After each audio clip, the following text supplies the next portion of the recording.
नमस्कार शेतकरी मित्रांनो, सध्या आपण शैलेश नर्सरी मलकापूर या ठिकाणी कोल्हापूर जिल्ह्यातील शाळा तालुक्यात 35 एकरात नर्सरी आपली शासन मान्यता आहे, अनुदान पात्र नर्सरी आहे.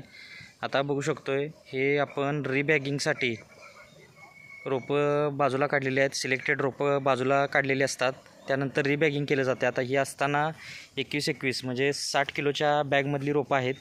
ते आता आपण 100 ते 150 किलोच्या बॅगमध्ये 25-25 असेल किंवा 30-30 या बॅगमध्ये आपण किंवा 40-40 ह्या बॅगमध्ये आपण शिफ्टिंग करत असतो आहे.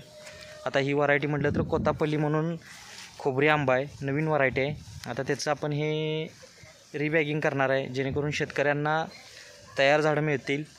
आता ही झाडं जर म्हटली ह्या स्टेजमध्ये सुद्धा आपण जिथं जमीन जाते आपली रस्त्यासाठी किंवा धरण क्षेत्रासाठी, तर त्यासाठी आपण लावू शकतो आहे, जमिनीची किंमत वाढवू शकतो आहे. आता बरीच रोपं आपण मार्केटमध्ये दिलेली आहेत. नगर, औरंगाबाद, जालना, तिकडं परभणी असेल, अमरावती साईड जिकडं समृद्धी महामार्गाचं काम चालू आहे त्या भागात आपली रोपं गेलेली आहेत. सर्व प्रकारची तयार फळझाडं आहेत, त्यामुळं चिंच, आंबा, पेरू, चिक्कू यासारखी झाडं लावून आपण चांगलं उत्पादन मिळवू शकतो आहे. खात्रीशीर रोपं असतात, फ्री सल्ला व मार्गदर्शन दिले जाते. अधिक माहितीसाठी दिलेल्या नंबरवर संपर्क करू शकताय. धन्यवाद. आपला दिवस शुभ असो.